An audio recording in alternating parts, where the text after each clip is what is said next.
Hello friends, welcome to web world zone tutorial. आज हम आपको HTML के बेसिक कंसेप्ट के बारे में बताएंगे जिसको यूज़ करके आप एक वेबसाइट को ईजिली क्रिएट कर सकते हैं। तो इसके लिए आपको एडिटर्स की ज़रूरत होगी। मार्केट में बहुत सारे एडिटर्स हैं, जैसे नोटपैड++ है, नोटपैड है, सबलाइम है। तो मैंने यहाँ पे एक सबलाइम एडिटर ले लिया है, इसमें न्यू फाइल मैंने ले ली है। तो सबसे पहले HTML की शुरुआत हम डॉक टाइप से करते हैं। डॉक टाइप वो होता है जो ब्राउज़र को बताता है कौन सा वर्जन है HTML का, ठीक है। उसके बाद हमने HTML टैग ले लिया, HTML टैग ले रहे हैं और इसको क्लोज भी कर रहे हैं, ठीक है। इसको दो पार्ट में डिवाइड करते हैं। एक पार्ट होता है हेड टैग का और दूसरा पार्ट होता है बॉडी टैग का। हेड टैग में हम वो बताते हैं जो हमें ब्राउज़र पे दिखाना नहीं होता, जैसे मेटा टैग्स हो गए, टाइटल टैग्स हो गए, तो ये हेड पार्ट में डिफाइन करते हैं। और बॉडी पार्ट में हम विजिबल पार्ट को दिखाते हैं, जो भी हेडिंग्स, इमेजेस, पैराग्राफ जो भी रहता है वो बॉडी टैग में दिखाते हैं, ठीक है। अब इसे सेव कर लेते हैं। तो सेव .html एक्सटेंशन से करेंगे, कुछ भी नेम दे दो, HTML बेसिक्स एंड .html और htm, ठीक है। मैंने HTML यूज़ किया है, ठीक है। अब इसे ब्राउज़र पे ओपन करते हैं, ये इस तरीके से दिख रहा है। अब मेटा टैग्स में, जैसे मेटा टैग्स में बहुत सारे मेटा टैग होते हैं, लेकिन मैं यहाँ पे रिस्पॉन्सिव मेटा टैग यूज़ कर रही हूँ। Meta name, viewport, content width equals to device width, means जब मोबाइल पे ये ब्राउज़र हमेशा डिवाइस के विथ के अकॉर्डिंग रहेगा,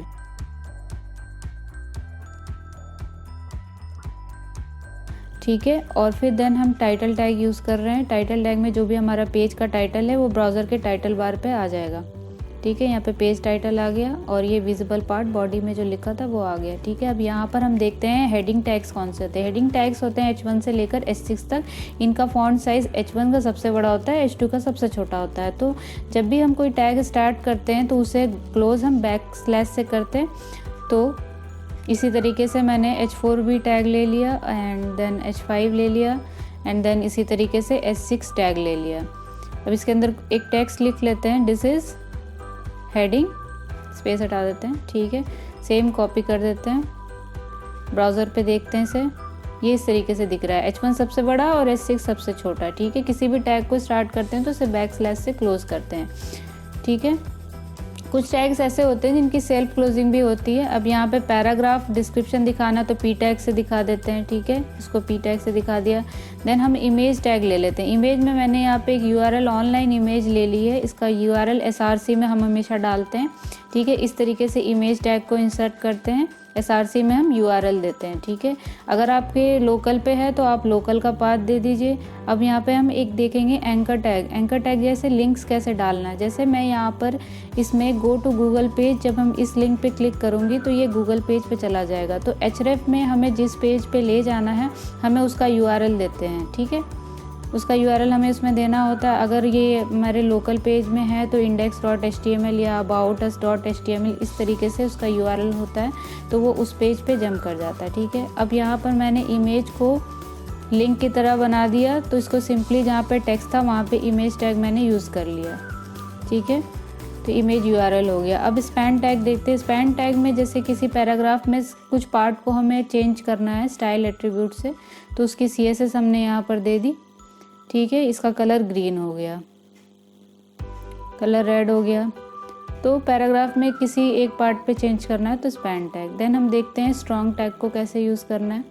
तो स्ट्रॉन्ग टैग वो होता है जो कि इम्पॉर्टेंट टेक्स्ट होता है, एंड बोल्ड टैग वो होता है, वो सिंपल एक बोल्ड होता है बट वो इम्पॉर्टेंट नहीं होता है। तो simply this is only bold text, ठीक है। अब हम देखते हैं break tag. Break tag line break के लिए ब्रेक टैग यूज़ करते हैं। उसके बाद यहाँ पे भी एक ब्रेक टैग दे दिया, ठीक है।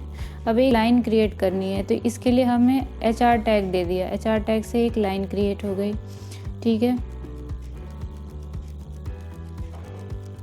उसके बाद हम टेबल टैग देते हैं। कोई भी टेबुलर फॉर्म में अगर डेटा शो करना है तो टेबल टैग लेते हैं। TR हो गया टेबल रो, जो रो होता है उसको TR में लेते हैं। TD टेबुलर डाटा हो गया, इसमें आइटम 1 2 3 ले लिया मैंने इस तरीके से। बॉर्डर दे दिया टेबल को 1 पिक्सल, तो ये इस तरीके से दिख रहा है, ठीक है। अब यहाँ पे एक ब्रेक टैग दे देते हैं स्पेसिंग के लिए, लाइन ब्रेक्स के लिए, ठीक है। अब यहाँ पर सेम रो को कॉपी किया तो यहाँ पे 2 रो क्रिएट हो जाएंगे और इसमें इनके आइटम्स आ गए, ठीक है। अब मैं देखूँ सेल पैडिंग। सेल पैडिंग होता है जो कि इनके जो टेबुलर डेटा है उसमें स्पेसिंग क्रिएट करता है, मीन्स पैडिंग क्रिएट करता है। ठीक है, 5 पिक्सल की पैडिंग होगी। सेल स्पेसिंग 0, ये क्या होता है, बॉर्डर के बीच में वाइट स्पेस था वो चला गया 0 से। अब हटा के देखते हैं तो वाइट स्पेस आ गया बॉर्डर के बीच में। तो आइटम्स TD के बीच में वाइट स्पेस हटाने के लिए सेल स्पेसिंग 0 किया। ठीक है, अब वो टेबल के अंदर कोई हेडिंग डालना है तो उसको कैप्शन टैग से दिखाते हैं। ठीक है, टेबल हो गया, इसी को कॉपी करते हैं, देन टेबल 2 हो गया। इस तरीके से हम 2 टेबल दिखा दिया। ठीक है, हेडिंग के साथ। अब हम देखते हैं रो स्पैन और कॉल स्पैन क्या होता है। रो स्पैन होता है जब 2 रो को स्पैंड करना होता है, एक्सपेंड करना होता है, तो वो रो स्पैन होता है। ठीक है, इस तरीके से ये दिख रहा है। अगर मान लीजिए आइटम कम है, अब इस आइटम 2 को मुझे 2 कॉलम एक्सपेंड करना है, तो ये कॉल स्पैन 2 हो गया। ठीक है, ये इस तरीके से दिख रहा है।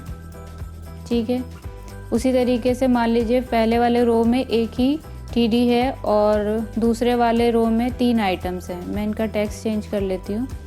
तो मुझे कवर करना है इस आइटम 1 को 3 कॉलम एक्सपेंड कराना है। एक्सपेंड कराना है तो इसके लिए कॉल स्पैन 3 दे दिया। ठीक है, अब वापस सेम स्ट्रक्चर पे जाते हैं और अब देखते हैं रो स्पैन क्या कर रहा है। रो स्पैन मैंने यहाँ पे 2 दिया है, डैट मीन्स ये 2 रो को एक्सपेंड कर जाएगा आइटम 1। ठीक है, टेक्स्ट चेंज कर दिया।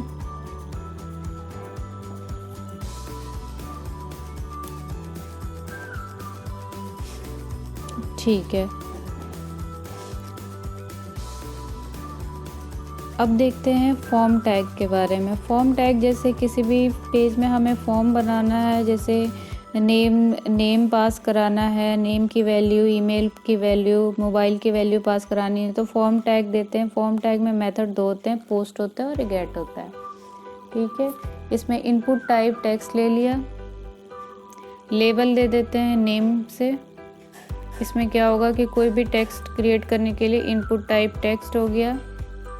इसमें हम कोई भी टेक्स्ट लिख सकते हैं। इनपुट के टाइप्स होते हैं, जैसे इनपुट टाइप टेक्स्ट होता है, ईमेल होता है, टेलीफोन के लिए टेल होता है, मोबाइल के लिए बहुत सारे इनपुट टाइप होते हैं। इनपुट टाइप फाइल भी होता है। अब लेबल में ये फॉर एट्रीब्यूट क्या करता है, फॉर में जैसे मैंने यहाँ पर नेम दिया और ID नेम दिया, तो मीन्स जब लेबल पे क्लिक करेंगे तो वो इनपुट पे अपने आप ही फोकस हो जाएगा। प्लेस होल्डर है, प्लेस होल्डर में जैसे ये इंटर योर नेम, ये प्लेस होल्डर दिखाने के लिए यहाँ पे प्लेस होल्डर दे दिया। ठीक है, देन हम एक बटन टैग ले लेंगे। बटन टैग में जैसे वैल्यू सबमिट करने के लिए हमें बटन टाइप सबमिट, वैल्यू में सबमिट दे दिया। ठीक है, ये बटन टैग हो गया। उसको बटन टैग को हम इनपुट टाइप सबमिट से भी यूज़ कर सकते हैं। वैल्यू में जो टेक्स्ट दिखाना होता है वो वैल्यू के अंदर डालते हैं। ठीक है, ये भी एक बटन ही क्रिएट करेगा। सेम इससे भी बटन क्रिएट हो गया। अब हम सेम इसी तरीके से नेम का फील्ड डाला, इसी तरीके से ईमेल के लिए भी डालेंगे। Label for email, input type email. ठीक है, inter your email, place holder. ठीक है, मोबाइल हो गया। यहाँ पे इनपुट टाइप टेक्स्ट भी ले सकते हैं या फिर इनपुट टाइप टेल भी ले सकते हैं। मोबाइल हो गया। ठीक है, इनकी फॉर्मेटिंग थोड़ी सही कर लेते हैं। तो इनमें ब्रेक टैग दे देते हैं। ठीक है, ब्रेक टैग दे दिया, यहाँ भी ब्रेक टैग दे दिया, यहाँ भी ब्रेक टैग दे दिया। ठीक है, इस तरीके से लाइन ब्रेक्स और दे दिया, बढ़ा दिया। ठीक है, अब हम देखते हैं सेलेक्ट टैग के बारे में। तो सेलेक्ट टैग जैसे कि ऑप्शन सेलेक्ट करने तो उसके लिए सेलेक्ट टैग यूज़ करते हैं। जैसे सपोज़ मैंने लेबल ले लिया सेलेक्ट सिटी। ठीक है, इसे सेलेक्ट टैग से डिफ़ाइन किया, क्लोज़ किया। इसके अंदर ऑप्शन जो ड्रॉप डाउन में जो दिखाना होता है वो ऑप्शंस के अंदर लिखते हैं। जैसे दिल्ली ले लिया, यहाँ पे मुंबई, देन फिर कोलकाता, एंड देन फिर इसमें बेंगलोर ले लिया। ठीक है, ये इस तरीके से ड्रॉप डाउन बन गया। यहाँ पे हम सिटी सेलेक्ट कर सकते हैं। अभी सेलेक्ट टैग के कुछ एट्रीब्यूट्स होते हैं, जैसे सपोज़ मुझे दिल्ली को चूज़ नहीं कराना है, मतलब बाय डिफ़ॉल्ट दिल्ली सेलेक्टेड रहे तो इसे सेलेक्टेड दिखाएंगे, और इसे हमें चूज़ नहीं कराना है तो डिसेबल्ड कर दिया। तो इससे क्या होगा कि दिल्ली डिसेबल्ड रहेगा। ईडी ऐड कर देते हैं, ईडी ऐड कर दिया, ठीक है, ये डिसेबल्ड हो गया। ठीक है, यहाँ पे दिल्ली की जगह पे हम कुछ और लिख देते हैं, जैसे यहाँ पर लिख देते हैं सेलेक्ट सिटी। ठीक है, तो कोई भी यूज़र अगर आता है तो सेलेक्ट सिटी को सेलेक्ट ना कर पाए। ठीक है, तो ये डिसेबल्ड हो गया। अगर हमें सेलेक्ट सिटी को ड्रॉप डाउन में नहीं दिखाना तो हमें हिडन यूज़ करना है। ठीक है, तो यहाँ पे हिडन ये ड्रॉप डाउन के अंदर नहीं आएगा। अब जो भी है ऑप्शन सेलेक्ट कर रहे हैं वो कुछ वैल्यू पास करना चाहिए, ताकि फॉर्म में कुछ वैल्यू गेट हो जब सबमिट करें तो ये कोलकाता ये वैल्यू ये डिफ़ाइन करता है कि क्या वैल्यू दे रहा है। ठीक है,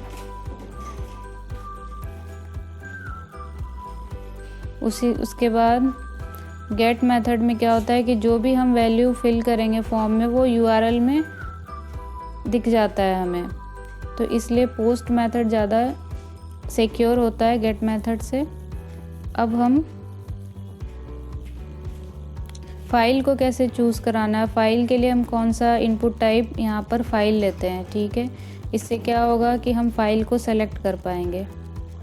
ठीक है, यहाँ ब्रेक टैग दे दिया, चूज़ फाइल पे क्लिक किया। ठीक है, यहाँ पे एक फ़ाइल क्रिएट हो गई। अगर एक से अधिक मल्टीपल फाइल सेलेक्ट करानी है तो यहाँ पे मल्टीपल दे दिया।